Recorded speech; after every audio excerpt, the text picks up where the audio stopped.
श्री स्वामी समर्थ मैत्रिणींनो, आता आपण बनवत मसाला भेंडी. चला तर मग सुरू करूया. मी इथे भेंडी छान स्वच्छ धुवून आणि कापून घेतलेली आहे. त्यानंतर त्यामध्ये टाकूयात लाल तिखट, हळद, मीठ, त्यानंतर धने जिरे पूड, 1 चमचा बेसन, तेल छान मिक्स करून घेऊयात आणि आपण याला आता तळून घेणार आहोत.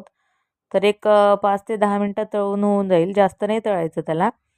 त्यानंतर आपण इथे दही घेतलेलं आहे. दह्यामध्ये टाकूयात लाल तिखट, हळद आणि धने जिरे पूड छान मिक्स करून घेऊयात.